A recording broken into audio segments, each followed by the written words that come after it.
You just downloaded the podcast of NewsHour Extra. And don't forget, we're actually looking to replace that name. If you've got any ideas as to what we should be called, we've had lots of good ones so far, but more welcome before we all sit down and try and work out what to do. So that's any suggestions of names, renames for BBC NewsHour Extra, please send it to newshour.extra@bbc.co.uk. No one's really using the Twitter feed for that, so let's just say newshour.extra@bbc.co.uk. Now, this week, we're talking about economic growth. And in the UK, as in many other countries in the West and elsewhere, there is consensus amongst the political class that economic growth is what's needed to deliver prosperity, relief from poverty, and the jobs that lead to fulfilled lives. But is that calculation still correct? Are the costs of economic growth, the environmental costs, and the costs in terms of inequality, something that should be weighed in the balance against the benefits of economic growth? So we're discussing that, the limits to economic growth, the desirability of economic growth today, and we've got a great panel to do it. We've got Tim Jackson, who's the chair of the Centre for Sustainable Prosperity at the University of Surrey, Daniel Ben-Ami, who's author of Ferraris for All in Defence of Economic Progress, Jared Bernstein, who was a member of President Obama's economic team, and Annie Quick, subject lead for inequality at the New Economics Foundation. So, as normal, we'll start with a question to everybody. Tim Jackson, kick us off. Is growth a good thing? Well, I would say that economic growth is a good thing only insofar as it does deliver us a better quality of life. And I think it's really important to distinguish between those two things. Actually, over the last few decades in particular, we've had successive governments across the world pursuing economic growth only for it to lead to financial instability, rising inequality and environmental damage. Those things can't really be seen as being a good thing for social progress. Daniel Ben-Ami in Tel Aviv, what's your view? Is economic growth a good thing? I'd say yes for now, and for the foreseeable future, I would say economic growth is a good thing. I mean, this is a global audience, so we should remember there are many billions of people in the world struggling to get by. But even if you look at the developed Western countries, we've had 10 years of economic stagnation, or perhaps even more than 10 years in some places. So the problem over the last 10 years, even in the developed world, is a lack of economic growth, a lack of economic dynamism, not too much growth. We'll talk about it all later, but when you point out to the billions who need growth, I mean, that's food for all maybe, but your book says Ferraris for all, so that's slightly different, isn't it?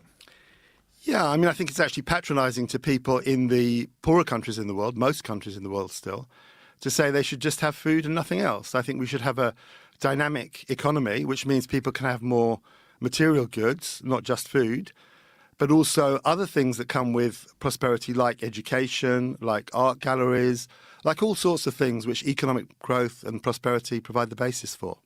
Annie Quick, is growth a good thing? So I absolutely agree that growth is a means and not an ends. The ends are, for me, a sustainable environment, high well-being, low inequality. The real danger for me is when we focus exclusively on economic growth, and it's hard to overstate how embedded economic growth as a doctrine is in policymaking. Having worked in the civil service and then with civil servants since then, the relentlessness towards economic growth, even when it is harming other much more important outcomes, is really problematic. Jared Bernstein, you've been there in the White House. Were you obsessed with growth? Well, we took our position in the White House in the midst of the worst recession since the Great Depression, and that has a way of concentrating the attention on growth. I think conditional on the kinds of guardrails that Tim first mentioned, growth is a good thing. And those guardrails, to me, like Tim, have to do with environmental degradation and not just the ability to regulate growth so you don't have the kind of what I call the shampoo economy, bubble, bust, repeat. You want to kind of avoid that. But I also think that growth, at least in the U.S. context, has another problem, which is that slow growth, I should say, which is that it's become a political football. We have something called the empty hole problem. When growth is slower than its previous trend, at least in the U.S. context, every politician steps up and says, and fills that hole, which is how do we have faster growth, with their idea. which typically has very little evidentiary connection to the problem you're trying to solve. So when growth is below trend, you got a lot of people stepping up and saying, well, that's why we need to cut taxes on rich people or raise taxes on poor people or deregulate and so on. So I think there's a kind of a relatively new problem in some advanced economies that are now experiencing below trend growth as they try to solve it in ways that typically have more to do with the political agenda than actually boosting growth rates. Annie Quick, can you kick us off then? So we've all got your opening statements, as it were, on just what is, first of all, let's define our terms. What is economic growth? So economic growth is normally defined by GDP, so gross domestic product, and it's effectively a measure of all of the economic activity in a certain country, normally over the course of a year.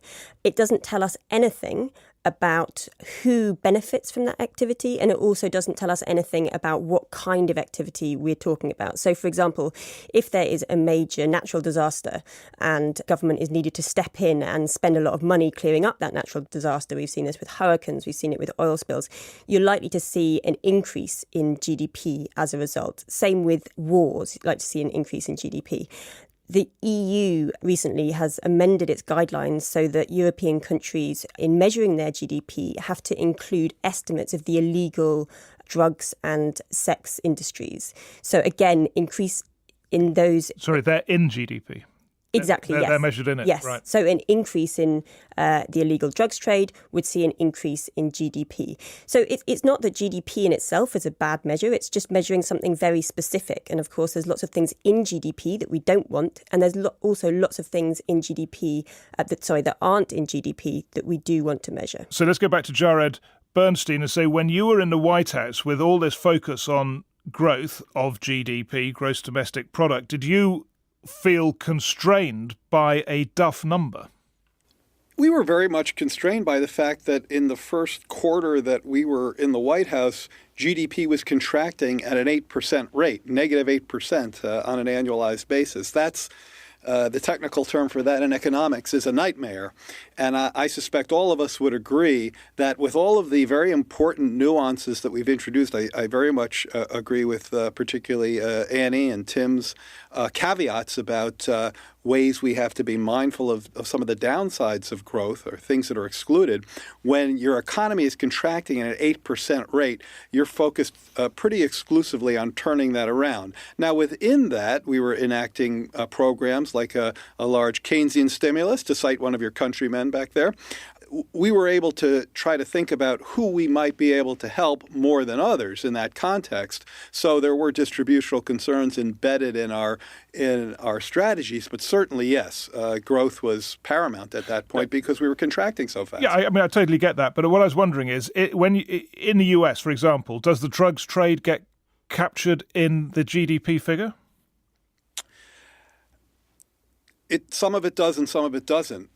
Black market data typically doesn't get reported, but there are many ways in which that activity bleeds into the real economy that we do record in GDP. Yeah, Daniel Ben-Ami, it seems there are aspects of GDP growth that we don't want. Well, I think this is a really, really peculiar discussion. I mean, particularly what Annie said initially, because we can debate our preferences in relation to economic growth, but it's simply not true to say that politicians in the West or across the world make GDP or economic growth that overriding priority. I mean, I've debated this question with Tim in 2010, I think 7 years ago. The New Economics Foundation, which Annie is part of, has been writing about this for many, many years. I encourage your listeners to go to the websites of the United Nations, the World Bank. They've been discussing other measures of economic progress for many, many years. It's just not true that economic growth is an overriding priority. Annie Quick. I certainly wouldn't say that GDP or economic growth is the only aim of governments. That's clearly untrue. For a start, unemployment figures are right up there, inflation, there's a whole load of other indicators that governments look at. What I'm constantly struck by, though, is that where you have policies that promote other aspects of human or environmental well-being but potentially harm GDP, it is incredibly difficult to get them passed. Can you give me an example? Well, many Western countries are facing a crisis of care, for example. So if you have systems where people are able to reduce their working hours, for example, in order to care for their own family members personally, rather than going through a service, so rather than anybody being paid a salary, then that contracts the economy in the sense that you are not earning a wage and then your consumption will reduce slightly, and that care won't go through the So just to spell that out, if you sort of cared for your elderly mother and gave up some work to do so, that would shrink GDP. Exactly. Right. So Tim Jackson, before we go back to Daniel, can you give us a take on, I mean, it seems to me that politicians are a bit obsessed with growth, aren't they? No, I think they are. I think it's not just whether something will damage growth. It's even the remote fear that it might damage growth. I mean, actually, Jared talked about a stimulus program in the early response to the crisis, and that was absolutely the case. Governments turned to Keynes and decided the best way to kickstart the economy was for governments to spend, and they began to spend actually in some pretty good places, like the climate change program and the transition to a more sustainable economy. But then the rising public sector debt and the whiff of the potential impact of that debt on long-term growth very quickly flipped them into another state, a huge experiment called austerity, which basically withdrew funding from the poorest in society en masse, while at the same time those same governments were trying to stimulate the financial sector as fast as possible. So what we're faced with is not just a kind of arbitrary fear. It's actually something that has dictated policy over the last, at least since the crisis, and probably longer than that. And it's led to really unacceptable inequality across the world and within countries as politicians chase this holy grail of the growth rate. Daniel Ben-Ami, do you want to come back on that? Well, absolutely. I mean, I think this is a completely upside-down discussion because Tim and Annie in particular are presenting themselves as radical critics of the orthodoxy, whereas I would say it's the exact opposite. What they're presenting as radical criticism is actually the orthodoxy. And as I said, I encourage your listeners to carefully look at the websites of government, international organisations. They're all saying, of course we want economic growth, but we have to limit it because of the environment. Well, yeah, I think the point is they say it, but they never do the environment. No, I think they do. There's all sorts of environmental regulations. I mean, if we take the environment as an example, what they're saying is, what they're telling the population really is that because of environmental limits, what they need to do is to hold back on their consumption, to accept austerity, to consume less. That's the message. What I would say, in fact, is that if we're concerned about the environment, although my main concern is humanity, we need more economic growth because that can provide us with better technology, with better innovative ways to solving problems.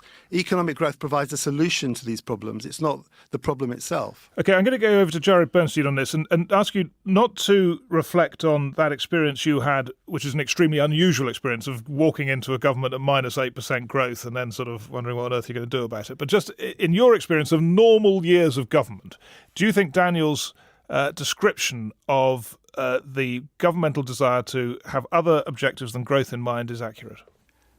Yes and no. I mean, I think the way it happens is a little bit more confusing and nuanced than perhaps our discussion reflects, in that it is absolutely true. Tim and Annie, I experience this every day, that politicians throw around concerns about growth often with very little reference to anything that an economist would consider substantive, but simply defensive. That is, well, we can't do X because X will lead to 0.2% loss of GDP. We see this in trade. We see this in climate. We see this in inequality or safety net programs. It's a very common defense. But and I take Daniel's point as well. I think the interesting nuance he introduces is that if you say you're pro-growth, that doesn't necessarily mean you're pro-growth in a way that's going to compromise environmental conditions. You can be pro-growth in such a way as to think about how you grow through renewables rather through fossil fuels. But the problem with growth in politics is that very few politicians, almost zero, really know what to do about growth. It's like Mark Twain said about the weather. Everybody talks about it, but nobody does anything about it. Well, when it comes to growth, politicians, and for that matter, most economists don't really know what generates a faster or slower growth, particularly when it comes to productivity, which is a key component of growth and something that's been slowing down across advanced economies, especially in the US and even more so in the UK. So I'm going to move this on to consider what it's like when you have no growth. And, you might think that's a theoretical question, but it isn't, because in Japan, that was the case for a very long time. From the 90s, the Japanese economy basically stood still, and we didn't go into why. It's just an interesting case where a very rich country suddenly found that the growth stalled. And I've got the BBC's Celia Hatton with us now, who lived in Japan for some years. Yes, I worked there on and off starting in 2003.